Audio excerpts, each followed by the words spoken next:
कर्पूरगौरं करुणावतारं संसारसारं भुजगेन्द्रहारं।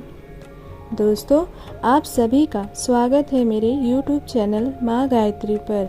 आज हम लोग जितिया माता की व्रत कथा सुनेंगे, तो एक बार जोर से बोलिए जितिया माता की जय। जितिया व्रत हर साल अश्विनी मास की कृष्ण पक्ष की सप्तमी से नवमी तक किया जाता है। सप्तमी को रखना करके कृष्ण अष्टमी का व्रत रखा जाता है और फिर नवमी तिथि को व्रत का पारण किया जाता है।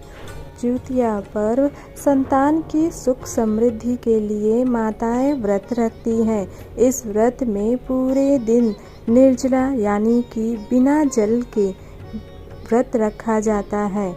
यह व्रत उत्तर प्रदेश, बिहार, झारखंड, पश्चिम बंगाल, नेपाल के मिथिला और थरुणन में अश्विनी माह के कृष्ण पक्ष में 7वें से 9वें चंद्र दिवस तक किया जाता है। दोस्तों, तो चलिए अब हम जितिया माता की कथा सुन लेते हैं। जितिया माता की कथा के अनुसार एक बार एक चील और एक मादा लोमड़ी नर्मदा नदी के पास हिमालय के जंगल में रहते थे। दोनों ने कुछ महिलाओं को पूजा करते और उपवास करते देखा और खुद भी इसे करने की कामना की। उपवास के दौरान लोमड़ी को बहुत भूख लगी और वह जाकर चुपके से मरे हुए जानवर को खा लिया। दूसरी ओर चील ने पूरे समर्पण के साथ व्रत का पालन किया और उसे पूरा किया। अगले जन्म में दोनों ने मनुष्य रूप में जन्म लिया। चील के कई पुत्र हुए और वह सभी जीवित रहे, लेकिन सियार के पुत्र होकर मर जाते थे। इससे बदले की भावना से उसने चील के बच्चे को कई बार मारने का प्रयास किया, लेकिन वह सफल नहीं हो पाई।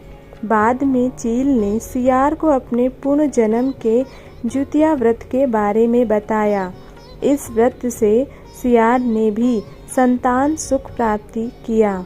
इस तरह यह व्रत संतान सुख की प्राप्ति के लिए जगत में प्रसिद्ध हुआ। दोस्तों, जिस तरह से माता जितिया ने संतान सुख की प्राप्ति सियार को दिया, उसी तरह से सभी को सुख प्राप्त दे।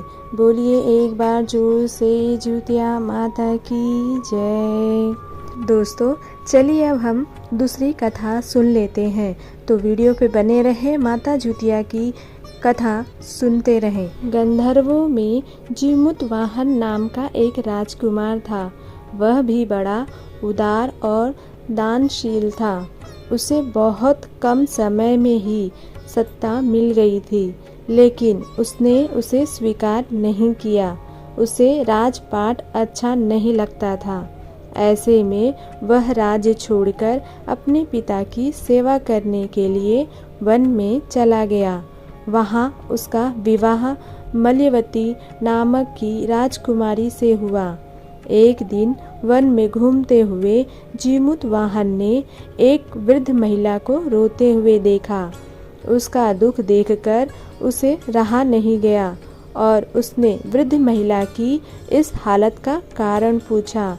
इस पर वृद्ध महिला ने कहा, मैं नागवंश की महिला हूँ और मेरा एक ही पुत्र है। मैंने पंचीराज गरुड़ के सामने प्रतिदिन भोजन के लिए एक सांप सौंपने की प्रतिज्ञा की है, जिसके अनुसार आज मेरे पुत्र शंखचूर्ण को भेजने का दिन है। आप ही बताएं, यदि मेरे इकलौते पुत्र की बलि दे दी गई तो मैं किसके सहारे अपना जीवन व्यतीत करूंगी। यह सुनकर जीमूतवाहन का हृदय पिघल गया। उसने कहा कि वह उसके पुत्र के प्राणों की रक्षा करेगा।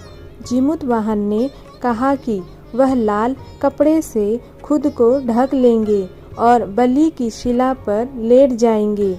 जीमूतवाहन ने आखिरकार ऐसा ही किया। ठीक समय पर पंचीराज गरुड़ भी आ गए और उन्होंने लाल कपड़े से ढके जीमूतवाहन को अपने पंजे में पकड़ लिया और पहाड़ की चोटी पर बैठ गए। गरुड़ जी यह देखकर हैरान रह गए कि जिस व्यक्ति को उन्होंने अपने पंजों में कैद किया था, उसकी आंखों में न तो आंसू थे और न ही आह। ऐसा पहली बार हुआ था। अंत में गरुड़ जी ने जिमूतवाहन से अपना परिचय देने को कहा। पूछने पर जिमूतवाहन ने उन्हें वह सब कुछ बता दिया जो उन्होंने उस वृद्ध महिला से बात की थी। गरुड़ जी इस बहादुर को देखकर बहुत खुश हुए और जिमूतवाहन को जीवन दान दिया। उन्होंने यह भी कहा कि वह भविष्य में सांपों की बलि नहीं देंगे।